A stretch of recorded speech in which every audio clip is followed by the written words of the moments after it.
pagi, siang, sore dan waktu itu. Halo teman-teman, saya Sudi Septiana, di sini saya sebagai host di podcast kali ini. Nah, di podcast kali ini kita akan membahas tentang algoritma break-taking. Oke, tentunya di sini saya agak sendirian. Saya ditemani oleh teman satu angkatan saya di universitas. Gimana bro? Sehat? Alhamdulillah bro, gimana lu juga bro? Alhamdulillah sehat. Gimana nih kesibukan bro? Kesibukan di mana nih? Di kampus, di rumah, apa di mana nih? Boleh sih kalau di kampus sebelum Di rumah aja kali ya. Kalau kesibukan di rumah paling gue ini sih apa? Kalau pagi tidur, kalau nggak tidur makan. Kalau malamnya gue terus belajar apa? Main game terus. Oke ya, di sini dari perkenalan gitu, bro, saya gitu ya. Oh iya, ini namanya ada Arika Aditya gitu ya. Kebetulan satu angkatan di universitas. Oke, kita langsung aja ya. Tadi kan kita ingin membahas algoritma break-taking gitu ya. Nah, sebelum ke situ kita harus tahu dulu tuh algoritma itu apa sih gitu, dan mengapa sangat penting. Nah, algoritma itu penting karena hampir digunakan semua aspek teknologi yang kita gunakan sehari-hari, dari mulai browsing ya pokoknya itulah sangat penting lah. Terus algoritma juga menjadi sekumpulan langkah-langkah logis yang kemudian oleh mesin itu diproses gitu. Kemudian kita bisa mencari apa yang kita inginkan gitu di web browser kita gitu. Oke kak, boleh jelasin algoritma backtracking itu apa? Ya, jadi algoritma backtracking itu algoritma yang mencari solusi dari suatu permasalahan yang secara sistematis gitu, dengan cara mencoba seluruh solusi dengan bertahap terstruktur. Nah, jika algoritma backtracking itu mentok atau sudah tidak menemukan solusi, algoritma tersebut akan mundur kembali dan mencoba solusi lainnya. Nah, di algoritma ini juga mempunyai karakteristik, yaitu karakteristiknya komplit, optimal, sistematik, dan rekursif. Nah, di komplit ini algoritma backtracking akan menemukan solusi jika ada. Kemudian optimal dapat menemukan semua solusi yang mungkin. Kemudian sistematis mencoba semua kemungkinan secara struktur. Kemudian yang terakhir rekursif menggunakan konsep rekursif dan kombinasinya. Tapi meskipun algoritma backtracking dapat menemukan solusi optimal, algoritma ini memiliki kompleksitas waktu yang tinggi. Karena itu tadi, algoritma ini kan mencoba dari satu persatu solusi gitu kan, jadi membutuhkan waktu yang cukup lumayan lah. Oke, baik.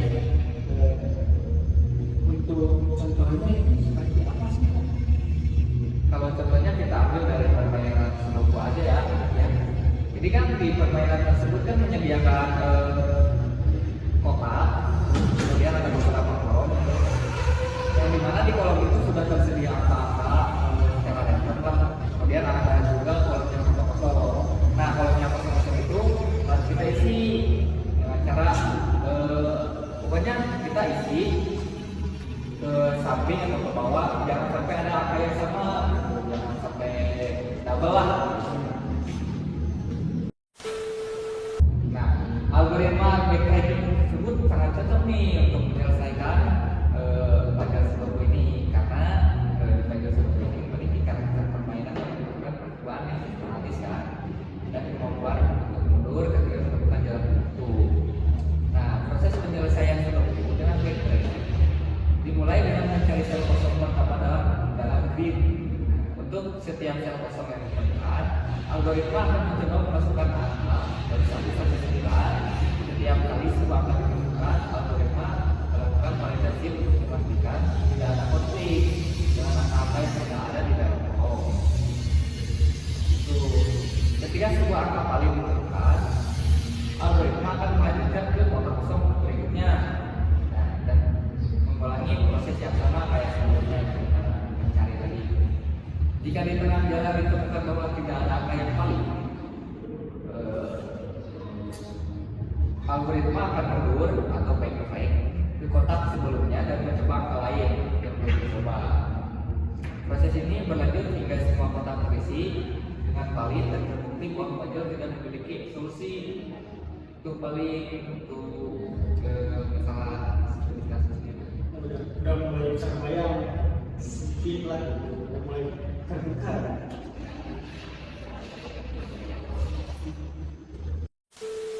Oke, jadi itu yang tadi contoh algoritma backtracking gitu ya.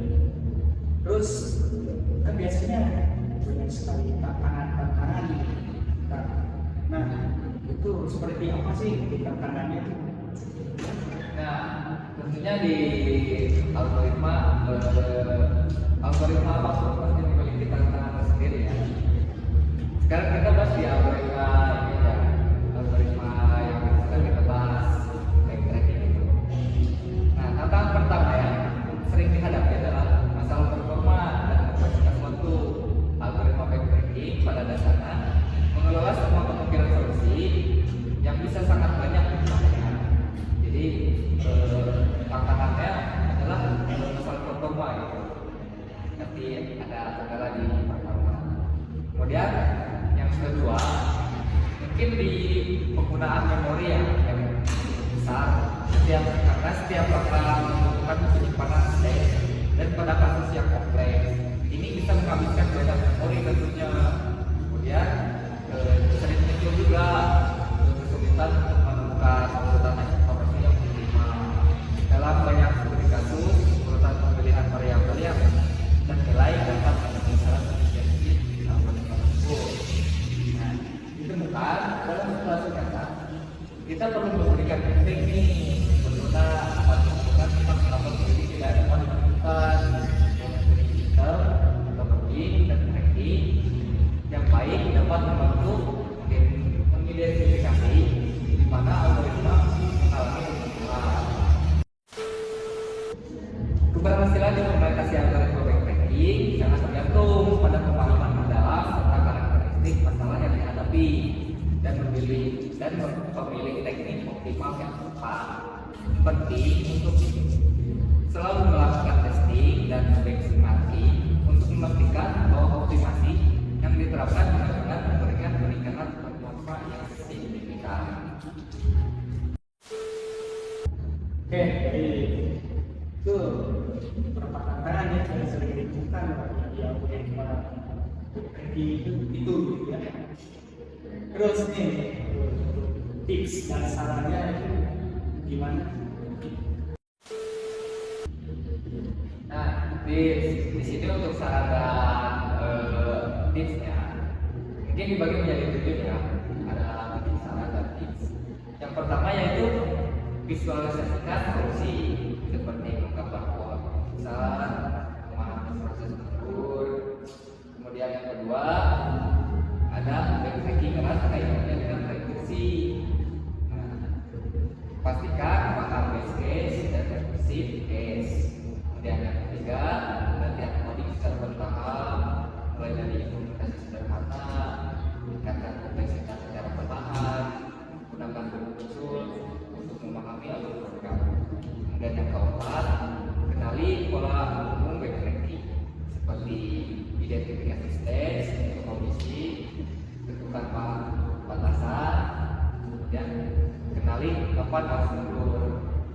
Yang kelima, kerjakan banyak latihan soal aja tuh.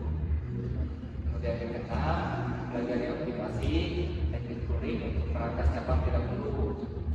Kemudian yang terakhir diskusi atau kolaborasi, bergabung dengan komunitas programming juga dilaksanakan.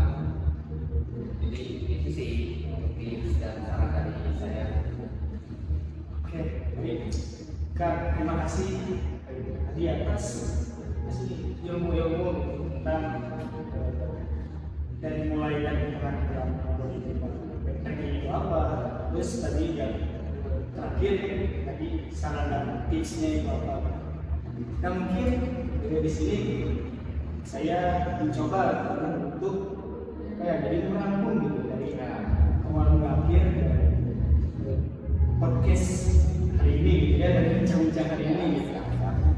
Oke, dari tadi kan algoritma deteksi itu adalah metode pemecahan masalah dengan mencoba semua kemungkinan solusi secara sistematis dan mundur jika menemukan jalan itu.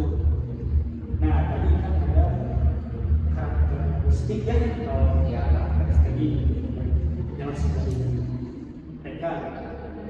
Nah jadi ada beberapa karakteristik dari mulai dari komplit, terus optimal, terus sistematik, terus yang terakhir ada rekursif.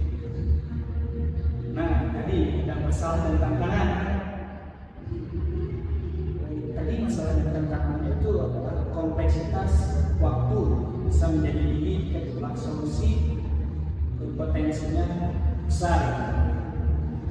Terus tidak ideal masalah yang memiliki ruang solusi sangat besar tanpa heuristik yang efektif. Terus tadi ya ada saran dan solusi. Terus tadi ada optimasi dengan heuristik, jadi menggunakan pendekatan seperti Redstone untuk memangkas cabang solusi yang menjanjikan. Terus menggunakan memoization, jadi menyimpan hasil perhitungan sebelumnya untuk menghindari pengulangan data. Terus terakhir meningkatkan pemahaman masalah. Nah sebelum menerapkan teknik ini, indikasi apakah masalah seperti tersebut yang bisa dimanfaatkan. Oke, baik. Mungkin bincang-bincang kita hari ini selesai. Terima kasih narasumber. Sama-sama. Oke, untuk kalian yang menonton video ini, jangan lupa jika video ini bermanfaat, dukung kami dengan subscribe, like, dan jangan lupa share. Oke, terima kasih. Sama-sama. Sampai jumpa di lain kali ya. Siap. Assalamualaikum warahmatullahi wabarakatuh.